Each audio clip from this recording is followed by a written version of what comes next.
Today we have a very special episode. For over 100 episodes, it has been just the two of us discussing AWS topics. We talk about other community contributors and mention their projects, articles, podcasts and videos. Someone we have mentioned who created a massive amount of this content is Jeremy Daly.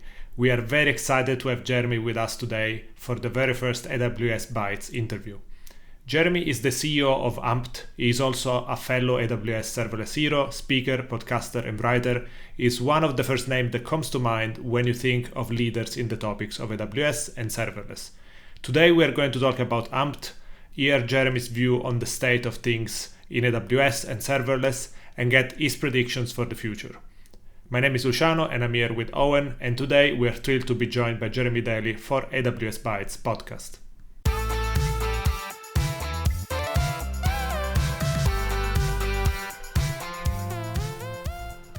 AWS Bites is brought to you by fourTheorem, an advanced AWS partner. If you're moving to AWS or need a partner to help you go faster, check us out at fourtheorem.com.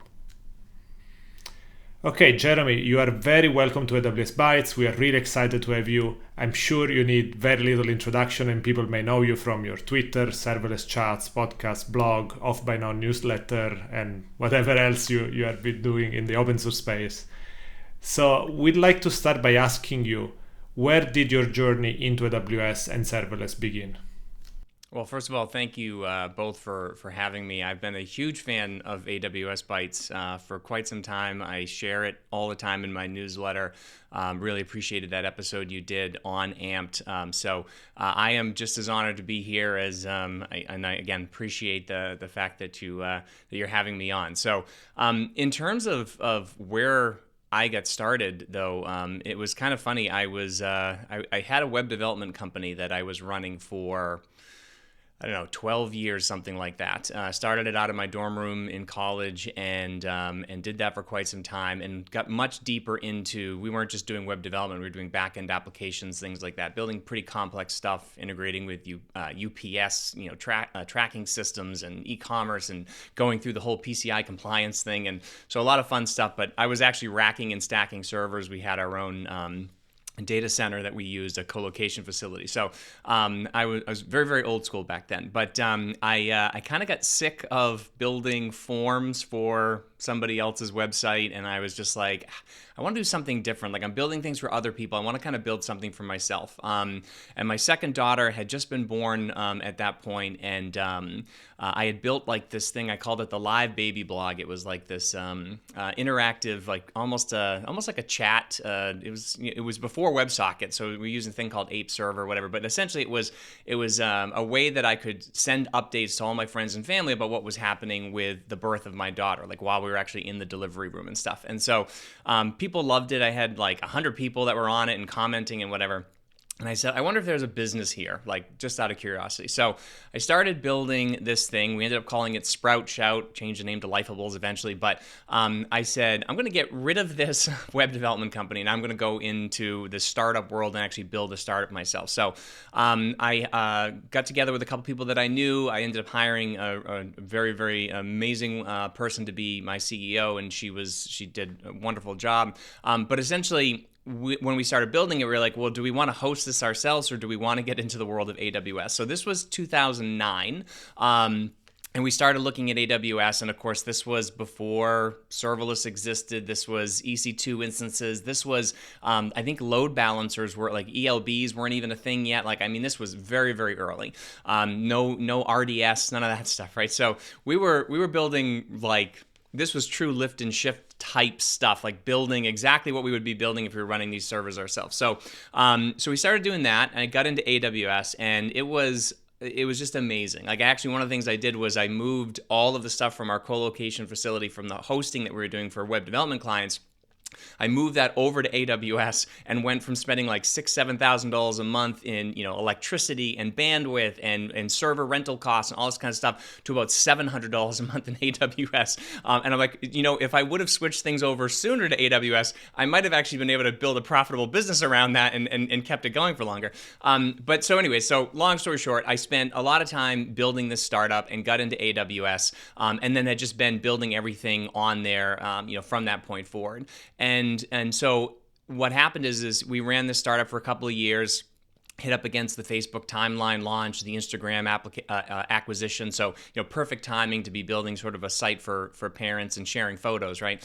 And so we ended up selling off some of that tech to another company. I went to work for another company. They were all in on AWS. They were using DynamoDB. That was my first experience with Dynamo, and got into that and just actually absolutely fell in love with that. And then what ended up happening is we had this massive outage when we were featured on Good Morning America or the Today Show or something like that for the app that we were building. Had a massive outage, all caused by a single point of failure in a relational database.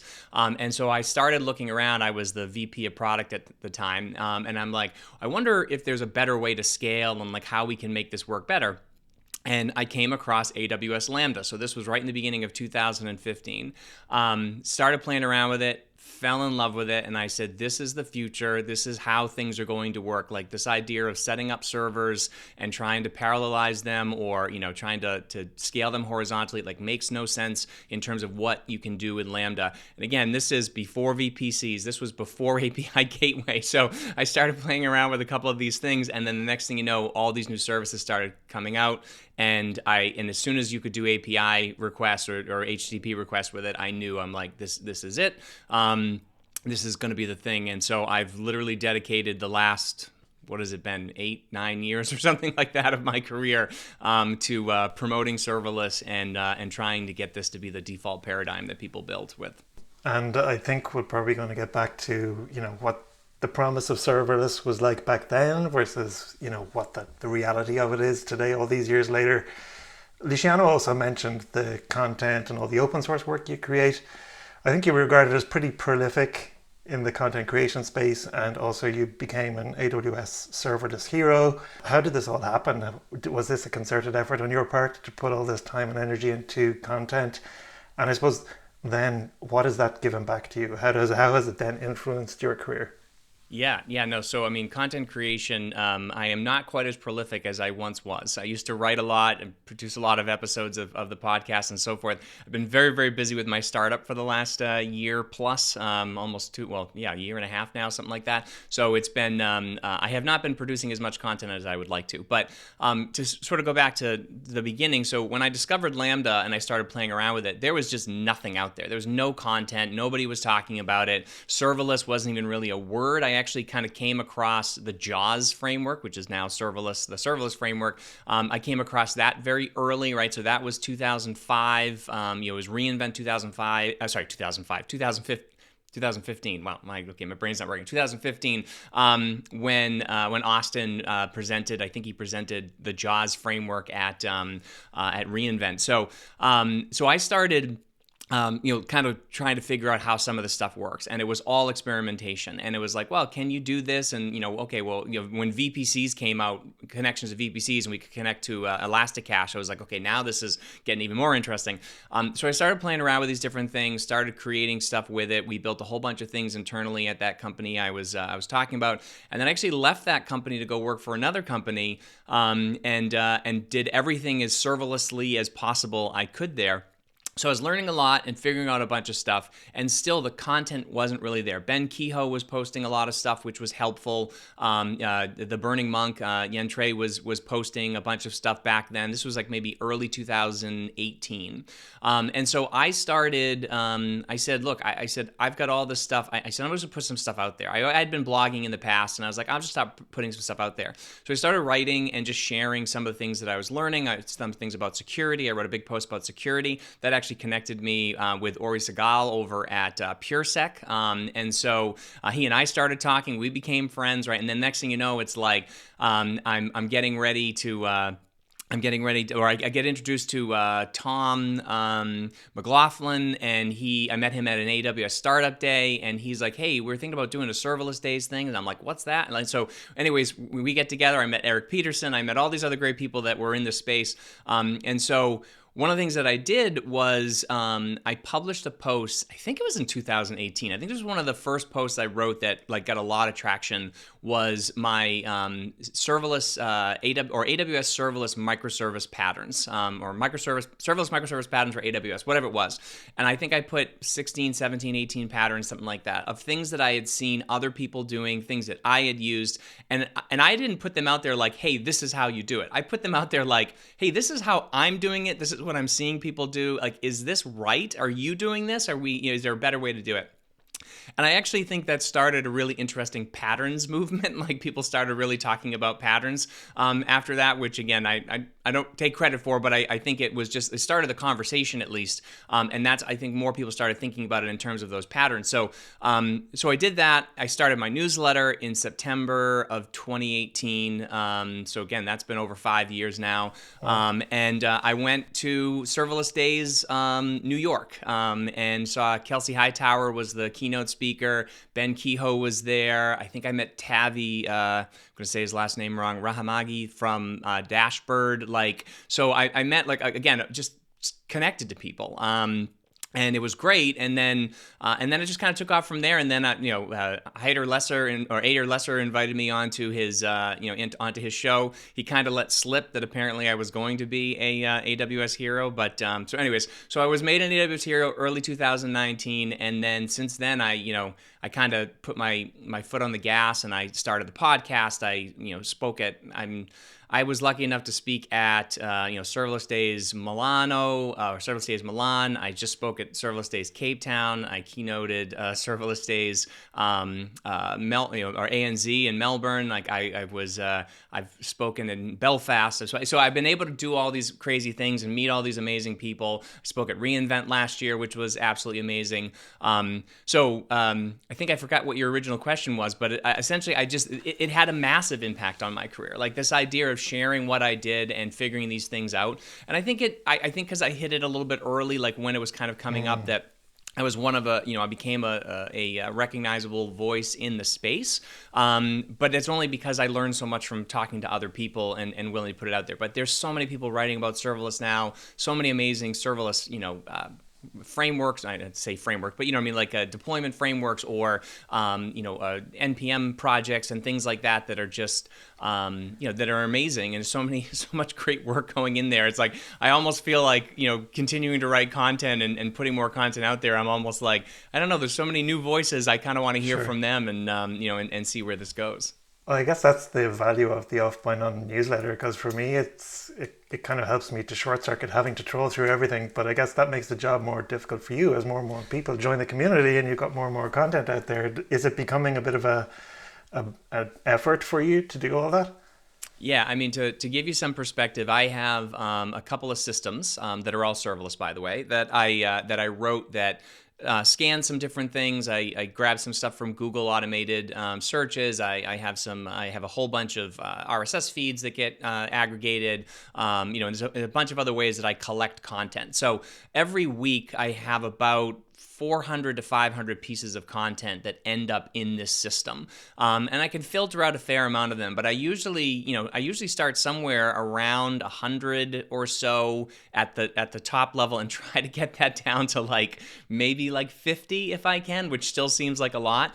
But the interesting thing is, and if anybody wants to know, because people have asked me this in the past, how do I make it into your newsletter? So there are certain articles that I read that I open up and I can immediately dismiss them. And say this just isn't something that's interesting, and usually it's because especially if it's something that is if you're writing a tutorial and it shows all screenshots from the console, most likely I'm not going to include that unless it's something really, really interesting. Sometimes new things that you can only do from the console, I would include something like that, like Bedrock and some of those new things. But the other thing is that also well formatted, if you just have giant chunks of code that it's I can't understand it, it's not highlighted, whatever, that's sometimes frustrating. Gated content I almost never share. So if you do Medium and you share, and I get it, I know, and a lot of people like to sort of get that revenue. Some people take that revenue and donate it to other places. I think that's really noble, and I appreciate people doing that. But for me, my readers get very frustrated when they click on a link and they can't read it because not everybody wants to pay to be a Medium member. But But yeah, so I mean, just some basic tips there, but like something interesting, right? And so much has changed in the last year with ChatGPT. Like I think I've become a human ChatGPT detector now because I just read so much content and I'm like, yeah, that's definitely ChatGPT. And so yeah, I mean, it is a challenge, but for me, I look at it and I say, I know when I started, I think that I had the benefit of being, like I said, one of few voices in the space, and that made my content more discoverable because somebody would search for it and they would find me. And again, I got great SEO and a boost from that. And I think that I read a lot of people's stuff, people that are doing really, really good work, and answering interesting questions too, and challenging things, which is what I always like to see.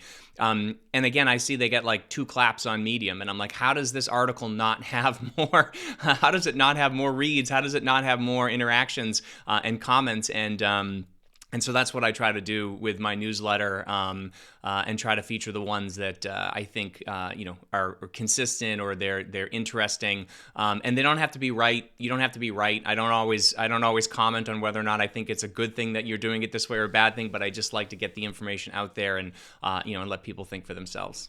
Yeah, I can definitely resonate because I also have, I guess, much smaller newsletter in the full stack space. And yeah, definitely there is lots of work of curation. Automation can help a little bit, but ultimately you need to read and check every single thing you publish and make sure it is actually something good you are giving to your audience. Otherwise, the whole thing doesn't make sense anymore. So definitely resonate with that. Another thing I want to connect to is you mentioned that you started very early with serverless. I think I also started around 2015, and I definitely remember that the feature set of Lambda, for instance, was so much smaller. And at the same time, the adoption of Lambda was so much smaller. And in the last few years, we have seen a growth both in terms of features and possible integrations, but also the way that people started to use Lambda, the use cases. So I guess the question that I want to ask is, if you are seeing this perception that serverless is changing over the year, and if there are things that maybe today we can consider as myths that we need to debunk when we talk about serverless, and in general, like when we talk about the benefits of serverless, what are those benefits? Are we overselling them, or there is some kind of genuine value that we need to communicate more to get a larger adoption? Lots of questions, but hopefully the context makes sense. Yeah, no, a lot of questions in there, but I maybe start with the first part in terms of like, the feature set of where it was versus the feature set of where it is today. So I think that in some regards, serverless has become extremely mature, and to some degree boring. I think if we look at like the Datadog State of Serverless report, and we see that 70+% of companies are using some sort of serverless, system, whether that's Lambda or Fargate or AppRunner or something like that. I think that goes to show that you can't get away from serverless almost, right? Like it's just there. It's embedded in the cloud. If you're using Dynamo or you're using SQS now, I mean, you're using serverless in some degree.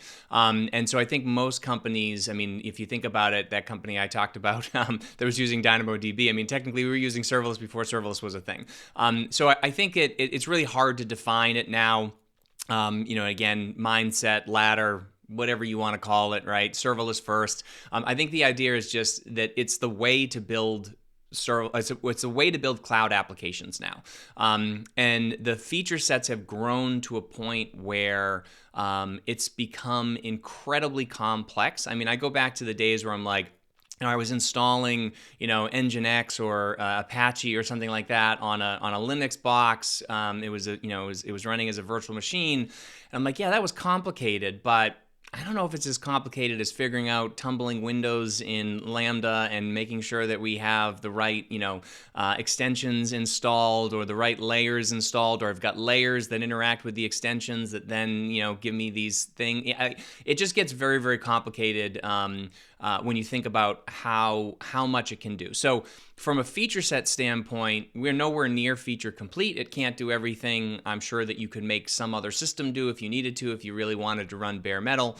But I do think that it's gotten to a point where there's not much you can't do with it, right? So if you're building an application today, and I know everybody says this, so this is probably, probably just redundant advice, but start serverless first, right? It makes no sense to say, I'm going to spin up an EC2 instance and set up auto-scaling groups and this kind of stuff. There's just so many ways to do it.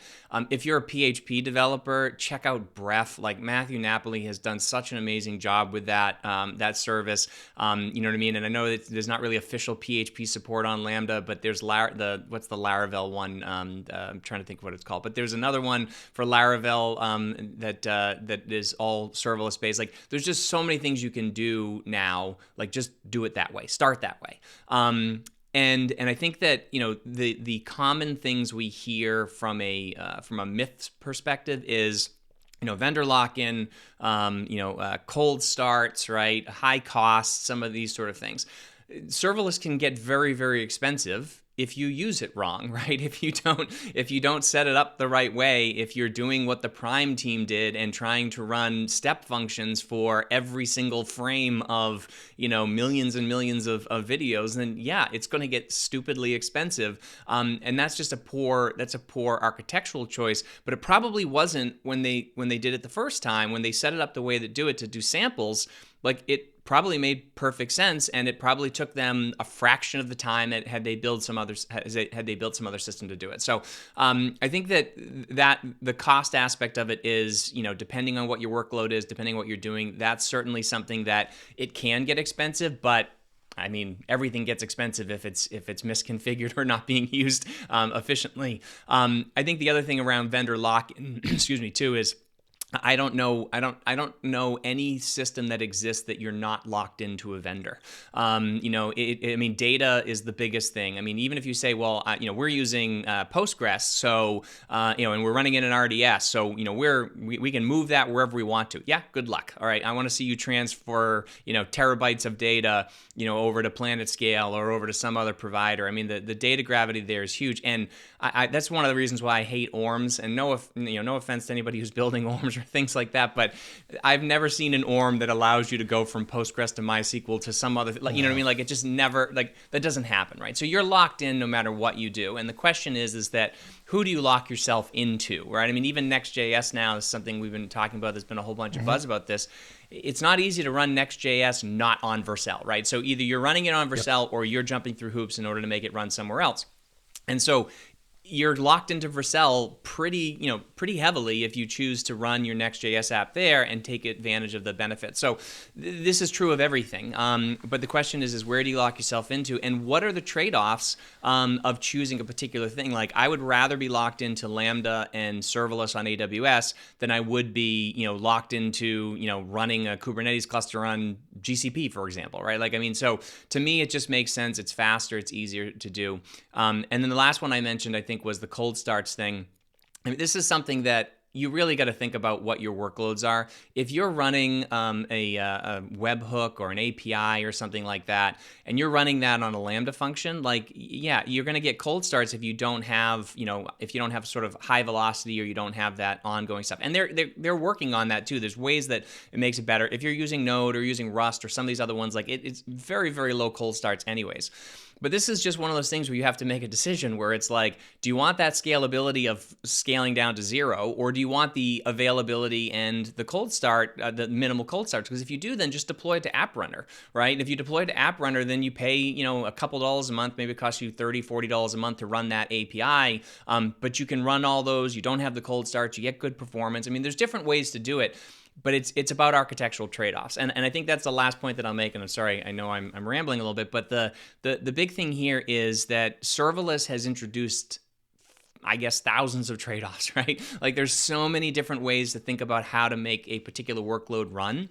Whether you're using, choreography through EventBridge or orchestration with step functions or a combination of those, or you're still running certain things within Lambda functions, or you're trying to hand stuff off to Fargate, or you're doing any of those things, or you're choosing SQS over, Kinesis or those, like there's just so many decisions that you have to make that, again, there's a very big difference to me between a developer, a sort of ops/cloud architect, and then somewhere in between where we're, I call them serverless developers maybe, but like there's different sort of knowledge sets that you need to have to be on either end of those spectrums. And in order to find yourself in the middle, and this is one of the reasons why I think serverless is still really hard to adopt for a lot of people, is there's a huge learning, there's still a lot of learning to do, and you have to bring knowledge from both sides in order to be really effective, I think, at building serverless applications. Serverless was simple to begin with, when it was a little bit naive and maybe less capable. But I guess as more and more features have been added and now everything is possible, have we arrived at the case where just the cognitive load is just very intense for developers? Have AWS kind of missed an opportunity there to kind of continue to remove that undifferentiated heavy lifting? Could there have been a different path? And is maybe this is leading into the Ampt story then. Is Ampt's mission to rectify that? Maybe you can go through your thoughts on that and how Ampt all began. Yeah, so I mean, I think I think you know my answer to this question, so whether it's made it too difficult. I think AWS has done an amazing job building these primitives. I think they've done a terrible job trying to find a way to make the developer experience, smooth. And so I don't think you solve the problem with just developer experience. I don't think that's the ultimate solution. But what I will say about the developer experience, and you mentioned the cognitive load, which if you think of the sort of the triangle of DevX, right? You've got one thing which is fast feedback loops, like. As a developer, you can't wait 2-3 minutes to figure out whether the code change you just made works, right? Like that's just incredibly frustrating, and it's just it fries your brain, right? The next thing is the cognitive load piece, and this was something interesting. Ann Stanley was just talking about this actually at Serverless Days Cape Town, which is, the new number is 4. That's how many things you can hold in your head at one time. It used to be 7. Now it's like, between 3 and 5. So if you have to be thinking about more than 4 things while you're writing code or trying to build an application, you can't. You have to stop. You have to do task shift. You have to go look something up. Like it is.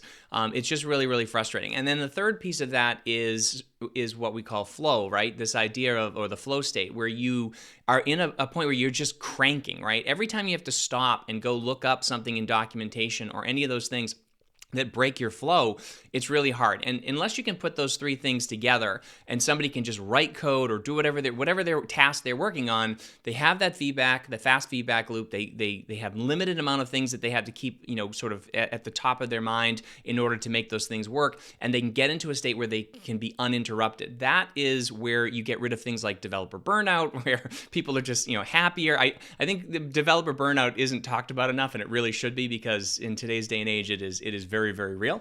But anyway, so to me, I look at the developer experience that AWS put together, and I think that they missed the mark, but they didn't miss the mark because they didn't necessarily care about it or they didn't try. I think they missed the mark because of the complexity of the underlying technology that they put together, right? I mean, things can only be so simple. You can only abstract so many things.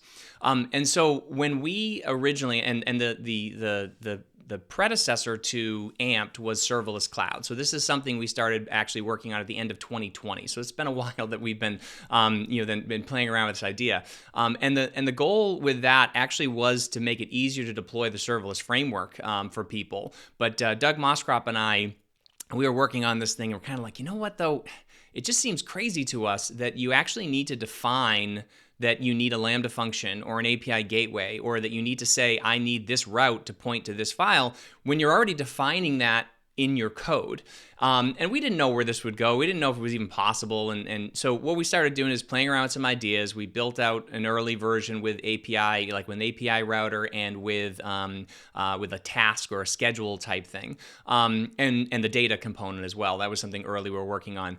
And we just kind of found out, we're like, okay, right now, out of the box, this solves a lot of problems without you even thinking about, needing to set up Lambda functions or configuring anything. And the developer experience for it was very, very simple. And one of the things we knew we wanted to do was, we said, you can't emulate this stuff locally. And I just saw a bunch of stuff, by the way, recently on Twitter, where people are talking about, well, if I have a Mac, M3, I can run all of this stuff locally and do all my tests locally, and it's super fast and whatever.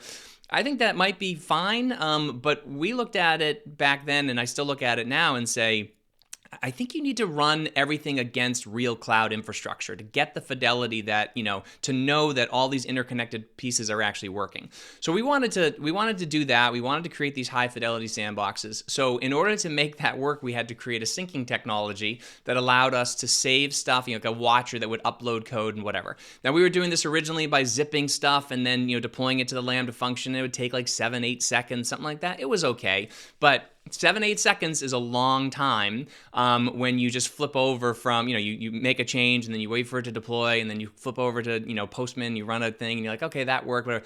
It's still too long, and we found it was too long. So we worked on that for a long time. We actually get that down to about 400 milliseconds right now. So it's pretty fast how quickly you can make code changes and do that. But so for us, we looked at that and we were like, we want to fix the developer experience first of all. That was the big piece of it. We knew that was part of it. But then the big thing was we wanted to reduce cognitive load. We felt like as serverless developers that cognitive load was killing us. Like it was always, and the worst thing is, and look, AWS is, I don't want to diminish what they've done. They have amazing people there. They work really, really hard. They do some really amazing things. But their documentation, especially around CloudFormation, is just, it's like you just have to keep diving deeper and deeper and deeper. It's like, okay, you click on this and then it gives you the possible options, and then, oh, here are the settings for that, and you click on that and you go deeper and deeper and deeper. I mean, I remember times where it's like, what are even the sane defaults? Like what just happens by default that would, like how much do I actually have to configure and change? And all of that load on my brain, again, maybe I'm just not a great developer, but that honestly, it just gives me a headache and I get frustrated and I'm like, I can't, I stare at these things and I'm like, why does this do what it needs to do? So we wanted to take as much of that cognitive load off of people. So again, nailing the developer experience, giving people those fast feedback loops, reducing that cognitive load, that we were hoping would then produce this, sort of flow state where people could just get into actually building the apps they were building. This has evolved tremendously. We added support for full stack stuff. We saw most people were like writing stuff with, Next and Express and React or, Vue or whatever. So we wanted to support all those things. We added in support for all kinds of different, things like tasks, long-running tasks. We built this thing called Smart Compute. I mean, I don't want to sell Ampt here, but if you want to go check it out, go to getampt.com and the documentation. I mean, it does quite a bit of these things for you. But I think back to the original premise is we built this and we started on this journey because we wanted to solve this larger developer experience thing and just make it easier for developers, like developers, capital D, I don't know, lowercase d, whatever, developers who were building applications, who were experts in writing, Express and interacting with databases, and those people, right? The ones who weren't experts in setting up CloudFormation templates or writing CDK and figuring out what the cloud architecture was. We wanted to see if there was a way to go from cloud or from code to cloud with as little friction as possible. And I think we've, it's not perfect yet, but I think we've gotten pretty close. So that was really, that was the genesis of the idea where we kind of are now. And I mean, the other thing too is like CI/CD, AWS Cloud Account Management, right? Like that. I mean, honestly, we have customers using Ampt that I think the biggest benefit they get is just from the account management. So we automatically spin up, and I was watching your episode the other day about Ampt. I think you asked this question. Every single environment that we spin up is a separate AWS account, completely isolated. You've got that blast radius there. All the quotas are tied to that individually. So we have one customer that does e-commerce sites, and they deploy these e-commerce sites for their customers. And what they do is they use the Ampt, the product or the Ampt stage, to create these stage environments.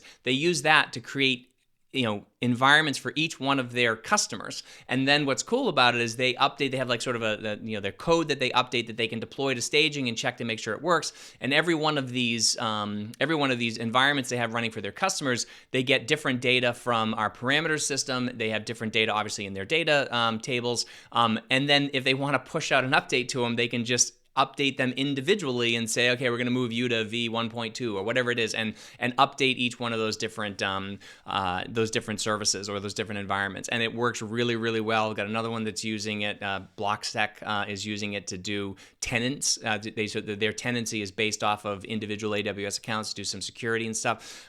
So there's just so many things that are taken off your plate. And then again, the last thing, the CI/CD portion of it, is to basically say, CI/CD, in my opinion, is dumb and it's broken, and I don't see anyone who's ever done CI/CD well. So we were like, let's just remove CI/CD from the equation. And so we take your code and it's all built in your environment. So your environment actually builds your code and processes your code and reconfigures itself based off of what your code has specified. So it eliminates that process. You get CI/CD out of the box. It just takes so many headaches away from developers and just lets them write code, which is, again, our ultimate. That was our original tagline, was just write code. Like that was, that's where we wanted to be, and that's where we are right now. You mentioned the smart compute feature, and this is actually something that got me very curious, because as I understand, you have different constraints when you run on Lambda, Runner, or Fargate, but all this complexity is kind of abstracted from you as a developer. The system somehow is just going to figure out which one is the best environment for the kind of workload you are trying to deploy. And that feels a little bit magic, if you ask me. So I'd like to ask you if you can disclose some of that magic. And I guess my question is, does it just work? Like, is it able to transition from Lambda to App Runner to Fargate or something like that automatically without like any interruption? Or maybe there are certain trade-offs that developers still need to be aware and somehow adapt to that specific model when they write their code. Yeah, so we tried to make it so that the trade-offs were handled by the system and not by the developer. I mean, you're still building on a distributed system, right? So we try to make sure people know that, right? So it's not like if you run the same code multiple times that it's always going to have access to global variables that you've set and things like that. So you should assume that every single time your application runs, it is stateless and would need to hydrate itself with any information that was there. But what we tried to do from a different approach is look, containers are great. Like Docker, revolutionized a lot of different things in terms of how people were able to encapsulate code and slim down applications so that they only had what they needed, and give people more control over sort of not the operating system, but certainly the runtime that was baked into those things. And we don't want to take that away from people, right? But Lambda kind of did, at least initially, and it said just write code, just put some application code in there. We'll manage the runtime. We'll manage the operating system underneath. So what we said is, let's start there. Let's start with the just give us the code thing. And when you just give us the code, because again, we build it, right? We're not running a builder in your CI/CD process that packages your code. That runs in your Ampt environment. Because we can do that, we can actually deploy that code or take that code and turn it into, or deploy it into a container, and we containerize it for you, or we can, put it into Lambda directly and so forth. So because we have that underlying code, the actual code you've written, we can sort of massage it and change it and deploy it in multiple different ways. So the trade-offs are, obviously with Lambda is you can only run it for 15 minutes. The problem is if you run Lambda for 15 minutes, it gets very, very expensive to run Lambda for 15 minutes. So we put in some basic heuristics that say, look, if you're going to run something for more than a few minutes, we'll just launch it into a Fargate container. And and again, these are scheduled tasks, right? So if you schedule a task, it's pretty easy for us to trigger Fargate based off of a scheduled timer. We've got some timer things in there with Lambdas that trigger some things and do some of that stuff. But essentially, that's a pretty easy switch to just take something that would run in Lambda and run it in Fargate, because we do all the permission stuff for you as well, right? So there is a lot of, I don't want to call it magic, it's just good practices or best practices behind the scenes in order to make these things work. We're just kind of handling the deployment things. The real magic, I think, comes with the app runner piece. So we had to do some really interesting things for App Runner. It does have to be deployed as containers. We do have to run a supervisor on there with multiple versions of Node, because if the Node process gets blocked, then it will start throwing different errors for you. And so we have to set sort of aggressive timeouts and things like that. And so we had to do some magic there. But again, it's just something that you'd have to do yourself, honestly. I mean, that's the crazy thing. But what we do for that is there are thresholds at which it makes more sense to switch things to a different service. And so like with App Runner, for example, just as if you are doing, I forget the number here, but let's say you're doing about 50 million invocations a day. That'll cost you to scale that and have some flexibility in App Runner. That might cost you $600 a month, something like that, somewhere in that range. If you do that on Lambda, it's going to cost you over $3,000 a month, right? So there's a huge cost savings to switching to something like that. The problem is that if you're building this and you're trying to use high fidelity sandboxes, or you want to preview it, or you want staging accounts, obviously you pay more for the throughput because you need more resources running. But do you want to run App Runner in 30 developers' AWS accounts just so that it's there so they can test against it or whatever? I mean, because that starts to add up, right? And so this is why we like the idea of the smart compute, is to say, even if it's running in Lambda functions in your preview environments and your developer sandboxes, because we can guarantee the fidelity between these different compute services, we can switch that on to App Runner when you're actually running it in production. And then the other thing we do too is we've eliminated API gateway from most of what we do, and most of the stuff now runs through CloudFront. CloudFront is very good. You can still use WAF if you need to do something like that. And honestly, API gateway, most of the services in there, it's just overhead, unless you're using it for quotas or some of those other things. So we actually use Lambda at edge functions. We do routing based off of different things. We have some very cool stuff we do with static routes so that you never have to touch Lambda functions in order to load static routes. So there's all these things that are they're complex. And I guess maybe that can lead me into the idea of patterns. So obviously, I love patterns. Big fan of these serverless patterns that run. What I found is most of these serverless patterns that are complex ones are very, very hard to manage, right? Like, how do you tell the system, okay, now we're switching, these routes are going to App Runner, these routes are going to Lambda functions or to function URLs because we have to do some streaming with them now, and then these ones actually trigger based off of these different SQS queues or whatever, right? So it just gets really complicated, and you got to write that all in CDK or CloudFormation or however you're doing it, or Terraform. It just gets really, really hard to do. And the cognitive load there is huge. So it's sometimes easier to maintain simpler patterns because they're easier to grok and easier to put into these IAC documents. Whereas we look at it and we're like, you know what? The patterns themselves are actually much more complex and more complicated and really hard to manage. So if we can manage these really complex patterns for you, then not only are we doing exactly, in a sense, what you would be doing if you were writing these patterns yourself, but we're doing them better because our system can manage and automate much more of it for you. And not only that, but we can learn from every single person using our system, right? So we see, how does this pattern actually work when it gets 60 million requests per day, right? How does this pattern work when it only gets, 10 requests per hour? Like, what are the cold starts here? Like, would it make more sense if we did this versus that? And we can try those things, we can experiment, we can change memory settings. It's all kinds of stuff that we can do to optimize those workloads.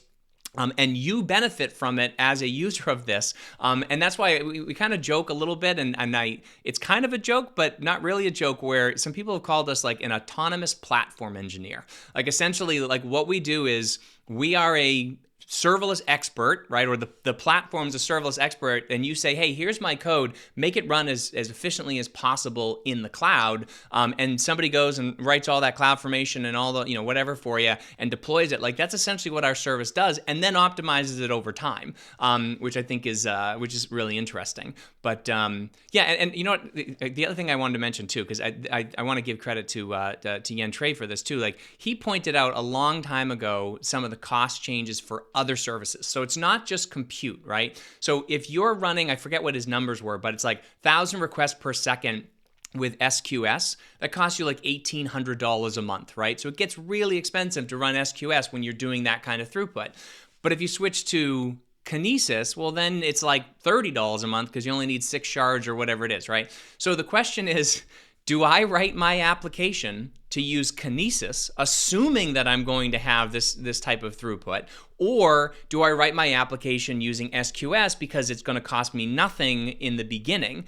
And so smart compute is just one aspect of this switching piece for us. We look at it and we say, there's no reason why you should have to choose Kinesis over SQS or maybe EventBridge for certain things.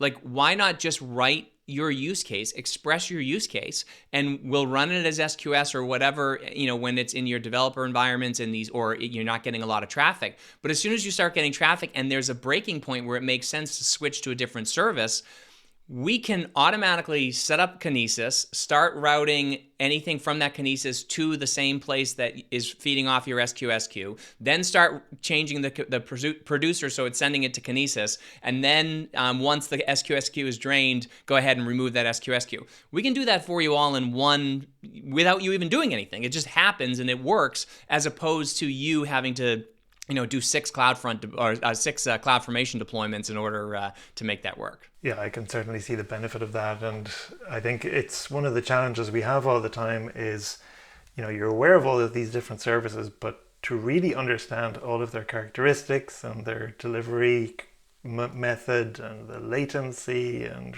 right. Is it at least once or whatever, and then also understand, okay, what are the cost trade-offs, and mix all these into the one thing, it's pretty difficult. So I can really see where Ampt is going to help with that. I guess as well, you've got a very smart team, clearly very capable of delivering all this stuff. I guess one of the challenges then is you've got all these different challenges out there in the cloud, different perspectives on what needs to be done, probably a long list of feature requests and a roadmap. How do you get a focus for Ampt, and what's your kind of North Star? Do you have like a specific target market, a kind of application that you're trying to target, or specific challenges you're trying to solve? Or is that something that kind of evolves as you see customers and understand their pain points? Yeah, I mean, we're very big on listening to customers and what their needs are. In terms of a sort of a North Star, the goal here is focusing on web applications. I think that's the big thing. If you're building some sort of IoT system in the background, or you've got, we can technically support that, but if you're trying to build some massive machine learning thing, or we're not competing with those right now. I think what we see is that there are a lot of people that are doing interesting things out there now with AI. We just launched our Gen AI integration with Bedrock. It's early, it's beta, but it's interesting where it's like, how do you just give people the ability to build this stuff very, very quickly? And when I say people, I do mean developers. That our focus is on developers.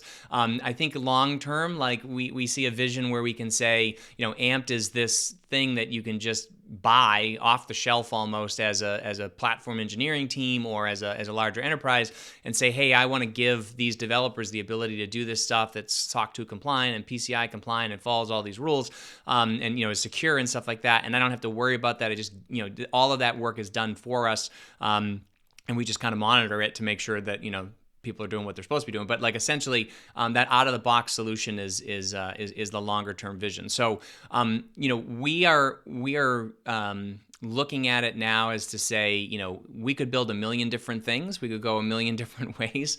Obviously, there's a lot of hype around AI, and we felt that was important to get something like that in. We're working on a whole bunch of partnership stuff so that you can easily connect, Memento or Mongo or those things. You can do that now. Yeah, you just do it through our parameters, but we're trying to make those a little bit more official and a little bit easier to do, and also manage the authentication for you, so that's something you don't have to think about. But yeah, in terms of the feature sets that we're trying to do is focus on the ones that we think move the needle for customers. Like, what are the biggest frustrations they have, and so forth. And the abstraction layer that we've built has been we've tried to take the approach of we're not trying to necessarily mask AWS here. We want you to know AWS exists and that you're using AWS. And I think actually that's one thing you might have mentioned in your episode 100 was that we're like a serverless PaaS or like a serverless PaaS. So the funny thing is we've been trying really hard to tell people we're not a PaaS, right? Like we don't want to host your application. We want to manage it for you and give you all the tools you need to interact with AWS and manage it on your behalf. But we don't want to ultimately host it. We don't want to own your application. That's your stuff. Like we're just trying to make it easier for you to get your application into the cloud in a way that, people who have, giant platform engineering teams can do that. So we're trying to focus on the use cases that our customers have. It's mostly around full stack Node.js applications. We're not focused on enterprises right now at all, and we're trying to focus on the startups and the agencies that are trying to build things for their customers. And I think really the big thing is we live in a time right now, and this is the time I thought serverless was going to bring. I thought this was the sort of revolution that serverless was going to bring. It was going to democratize application development, and I think it has to some degree in that people who have a couple $100 can go ahead and build something that scales and has all kinds of amazing features, things that took us months and months and months to engineer, even in 2009, 2010, things like that. You had massive engineering teams to build these things. Now you can have one or two people that can build something pretty amazing, in just a few days. But it does require a fair amount of skills and a fair amount of knowledge in order to be able to do that. And I think we live now, especially with AI and some of these other things that are happening, where it's like, I don't care if you're, in your college dorm room like I was, or, you're a multinational billion-dollar corporation. The ability for somebody to express their idea and see if it changes something for the good, hopefully for the good. That's something that I think that we need to continue to lean into, and that's why I love platforms like Vercel and Fly.io and some of these other ones that make that experience very, very easy for people to just kind of get started. I think the problem is that for companies that, or for when it goes beyond that, when you get to that graduation problem, then people start thinking like, I actually kind of want to be on AWS or GCP or one of these other ones.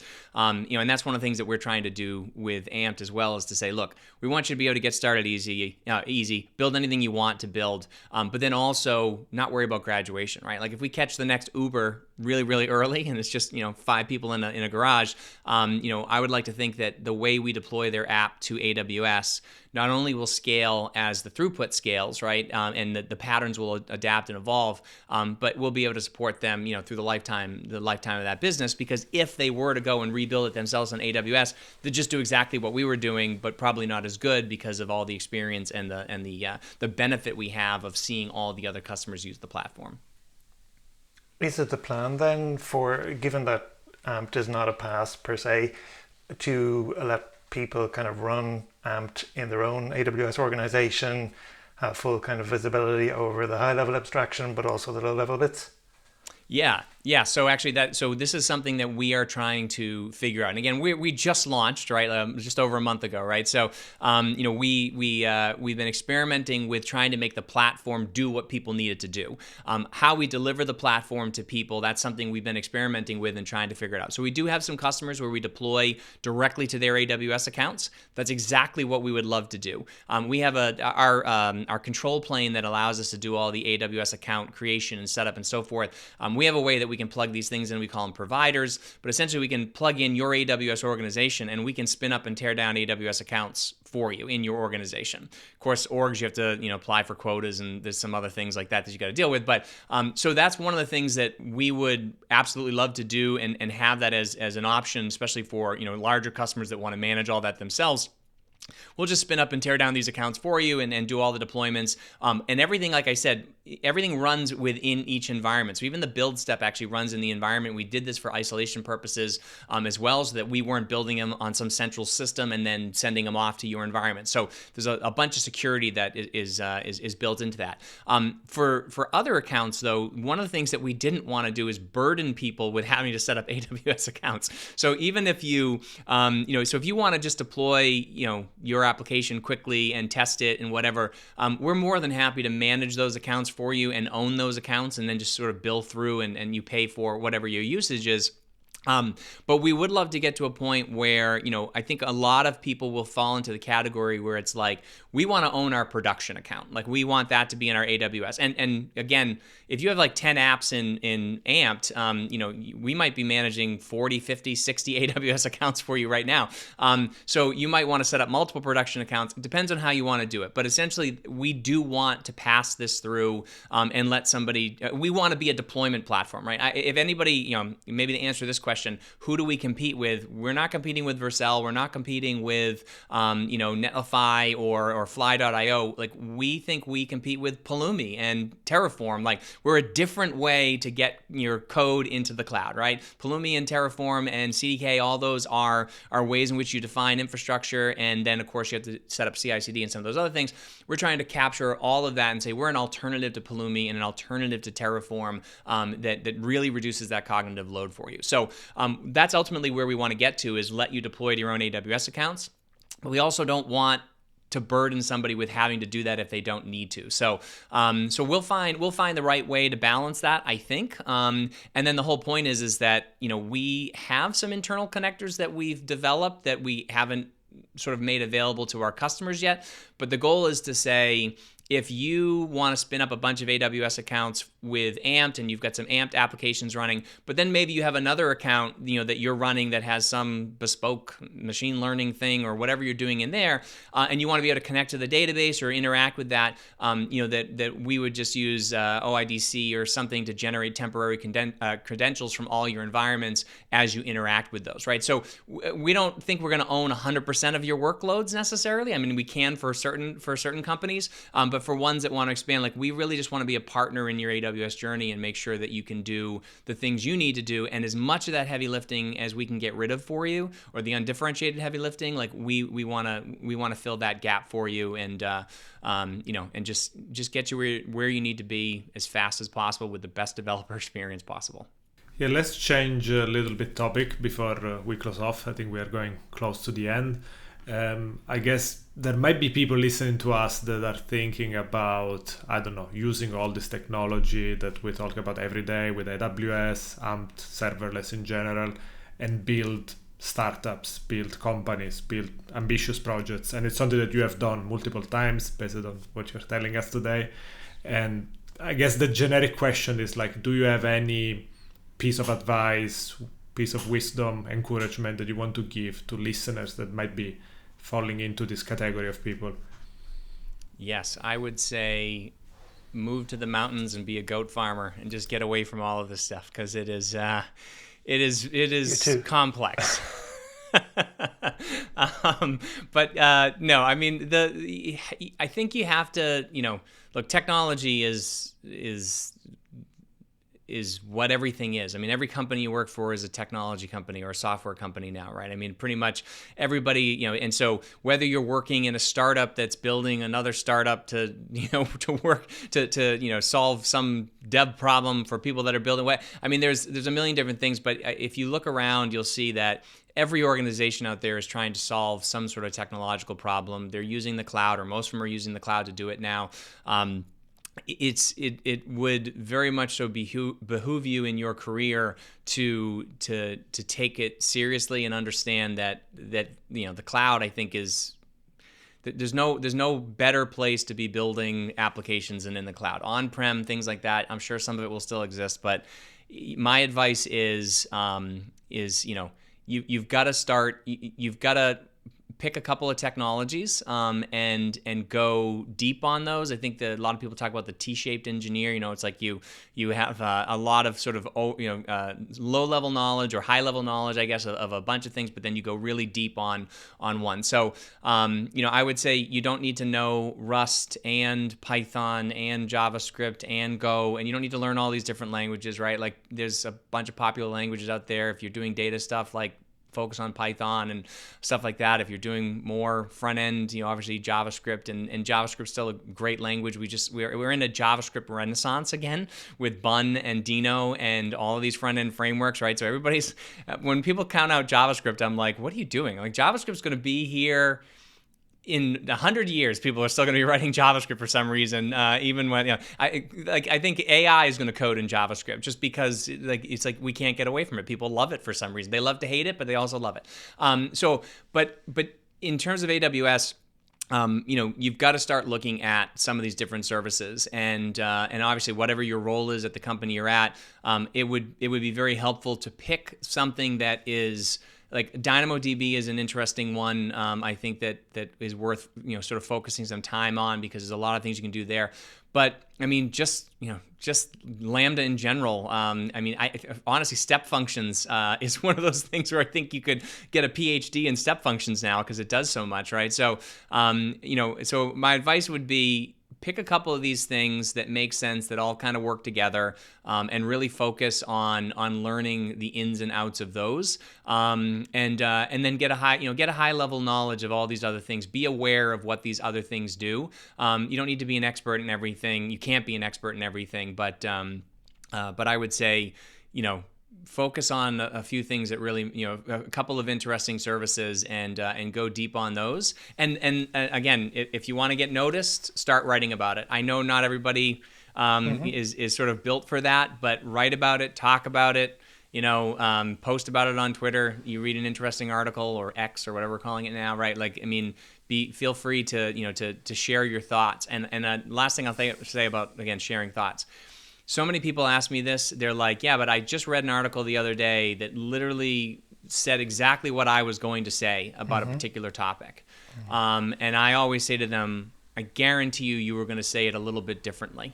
And when you say something a little bit differently, and that's maybe why I talk so much. I try to explain things like 8 different ways. It's just because of the way my brain works. But when you explain something just a little bit differently, that can click with somebody in a way that the other article didn't, right? And so maybe you present the way that you do your demo differently. Maybe your example is different, and it connects better with somebody's current situation or whatever. So I would say, I'm happy to read an article about whatever it is, turning off dev machines with a Lambda function every night, scheduling them to shut down. I've read 100 of those at least. I'm willing to keep reading those to see if there's something else in there that sparks something. And again, content goes out of date very, very quick. We talked about this idea of how quickly these, or we talked about all these different features. Content goes out of date very, very quickly, right? So if somebody wrote an article 3 months ago, it's very possible that you could write the same article today with new information that would change, someone's perception of it, or help somebody out in a different way. So again, I know not everybody likes to write and share. It can be scary to put yourself out there, but I would say it is definitely a massive thing that can help with your career. Cool. And I guess the other piece of advice, going back to your first point, is don't use ChatGPT too much, because you're now a human Gen AI detector, and it won't get in off by none. Don't use it for content creation. Definitely use it for code. I mean, I think that for reviewing your content, right? And that can be useful. Yeah. Yep. It's great for checking grammar and some of these other things, and absolutely. So I think the future of Ampt and all this looks pretty promising. I'm really curious, like this idea of smart compute and kind of almost self-healing and self-optimizing infrastructure that moves from one service to another based on cost and all these other things is really good. I'm also kind of curious, will somebody eventually invent some sort of data sink where I can just put data into it and it doesn't matter like what my schema is, and it just kind of figures out based on how I pull the data back out, how to store it. Where do you think it's going to go in the next 3 or 5 years? I mean, between Ampt, but also AWS and other players, are there any kind of crystal ball moments you have where you can see maybe where this is heading? Yeah, I mean, I think that as much as I've tried to fight it in some way, I think AI is going to play a huge role here. And I know everybody talks about this, but I think it's going to be a little bit different.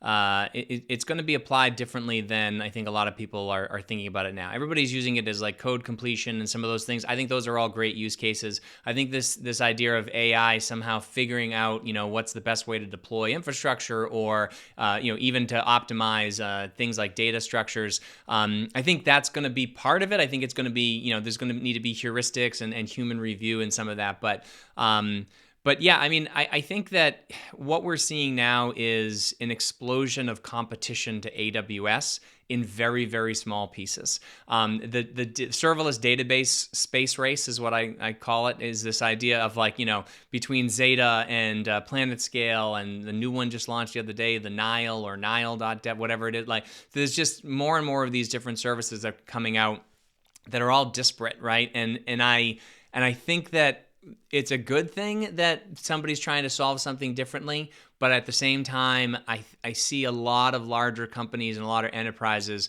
are just focusing their efforts back on the things that AWS provides. So I do think that there'll be a consolidation. I think that if anybody comes up with a really interesting innovation, other than just, we can scale your database a little bit better, I think that, there's plenty of room here. There's plenty of space for people to experiment, but I would like to see some consolidation back into a few of the major players. Not because I don't like competition or the diversity of it, but I like the idea of the centralization of these sort of systems. And I think AWS is the platform that most people are going to be building on. Again, I get it, GCP and Azure out there as well, Oracle Cloud. Cloudflare is doing some pretty amazing things.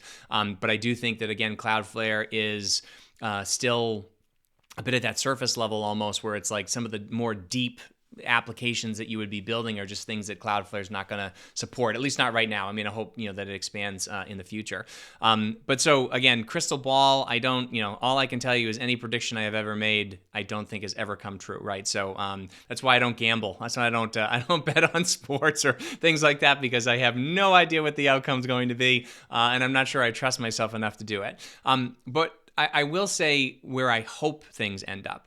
And I really, really like this idea of self-provisioning runtimes. I think it is something that is needed, and I think it's something that, is just a matter of time. I think it's inevitable. And the reason why I say that is because, how many people now are like, hey, I don't like using Rust or one of these other languages because I really like to malloc my own memory, right? Like, I really want to know how much memory this is being used there. Or like, don't run an automatic garbage collection for me. I'll tell you when I want when I want garbage collection to be run.